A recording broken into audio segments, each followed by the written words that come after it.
মামুন ভাই, আমি আপনার বই পড়া নিয়ে আপনার কি ভাবির মতামত কি? ওনার কাছে কেমন লাগে বইগুলা বলেন তো? মানে আমার বউয়ের হ্যাঁ, কাছে আপনার বইগুলা ভাবির কেমন লাগে? মানে আপনার লেখা নিয়ে ভাবির মতামতটা কি থাকে? আমার লেখা নিয়ে বাবির মতামত নাই বললেই চলে, ঠিক আছে। মানে হাজবেন্ড বই লেখে কৌতূহল থেকেও কখনো পড়ার ইচ্ছা করে নাই? না, ওটাও নাই? ওনার কোনো ইচ্ছাই নাই যে আবার রিলেটিভদের মধ্যে যারা মানে পড়ছে আর কি, তাদের অভিমত কি ছিল?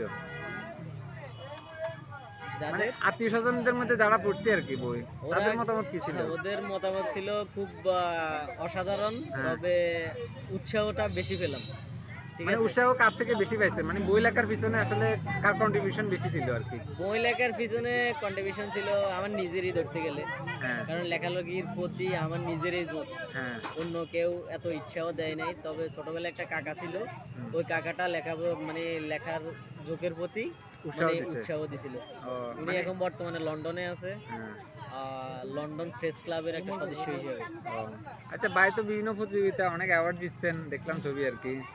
তো মানে আপনি যে লিখতেছেন, এই যে আপনার প্রতিভাটা মানে আপনি নিজেই দেখতেছেন আসলে লেখার একটা কোয়ালিটি আছে, এটা কেমন লাগে? মানে যখন পুরস্কারগুলো হাতে পান কেমন লাগে? এটা আসলে যখন অ্যাওয়ার্ড বা যখন কোনো একটা পুরস্কার আসে, তখন নিজের কাছেই মানে অন্যরকম একটা অনুভূতি সৃষ্টি হয়, যেটা হলো লেখার স্পিডটা আরো বেড়ে যায়। হুম। তখন নিজের কাছে খুবই মানে মানে কখনো অন্যরকম এরকম ফিল হয়েছে হয়। কি না যে ১০০ জন ১৫ জন বা যতজনে কন্ট্রিবিউশন করছে আর কি, তাদের মধ্যে আপনি জিতছেন, কোনো অহংকার মানে মনের মধ্যে উকি দিছে? না, আমার মনে কখনোই অহংকার উকি দেয় নাই। ইসলামী লেখক ফোরামের প্রায় ৬০০ জন প্রতিযোগিতার মাঝখান থেকে আমি ১ম পুরস্কার নিয়ে আসছি। হ্যাঁ। তখনও আমার কাছে কোনো অহংকারের কোনো ছোঁয়া লাগে নাই বা ওরকম ফিলও হয় নাই।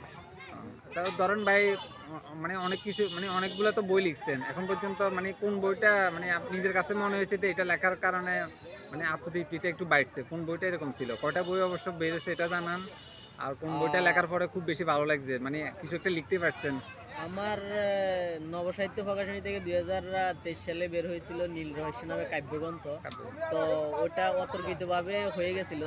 যদিও লেখার মান যেটা পাঠকরাই ভালো বুঝতে পারবে। হুম, আর ২৪-এ যেটা বের হয়েছিল রহস্যের মায়াজাল গল্পগ্রন্থ। তো এটাতে আমি কনফিডেন্ট ফিল করছি যে এটাতে ভালো কিছু দিতে পেরেছি। হুম। তো মানে লেখক হইতে হলে তো ভালো একজন পাঠক হওয়া লাগে। তো ভাই নিজেকে পাঠক হিসেবে কত দিবেন? মানে ১০ এ আপনি কত দিবেন নিজেকে? আমি পাঠক হিসেবে ১০ দিব না, ১০-এ ৯ দিব। ১০ এ ৯ দিবেন। আর আপনার রিলেটিভদের মধ্যে যারা আসলে পাঠক আর কি, জাত পাঠক বলতে যা বুঝায় মানে এমন একজনের নাম বলেন, মানে ভিডিওটা দেখি যেন তার একটু ভালো লাগে, বলেন। মুক্তারুল ইসলাম মিলন, হুম, ঢাকা ধামরাইতে থাকে। ও আমার লেখার মানে মানে ভালো ফ্যান। ভালো পাঠক তো এবং বন্ধুও বটে। ভাইয়ের বেস্ট বই কোনটা? আর কার লেখাগুলো পড়লে মনে হয় যে আসলে বাস্তবতা চোখ দিয়ে দেখতেছি, এরকম একটা অনুভূতি আসে, জানাবেন। এরকম যদি ধরতে হয় তাহলে আমার কাছে মানে বেশিরভাগ ভালো লাগে বর্তমানে, যেমন যেমন ধরতেছি আমি আরিফ আজাদের কয়েকটা বই পড়ছি, খুবই ভালো লাগছে, এরকমই আর কি। তো আমি আরিফ আজাদের কথা বলি না, আমি চাই আরো ব্যতিক্রমী কোনো লেখা উপস্থাপন করতে নিয়ে আসতে আর কি। ঠিক আছে ভাই, জাজাকাল্লাহ খাইরেন।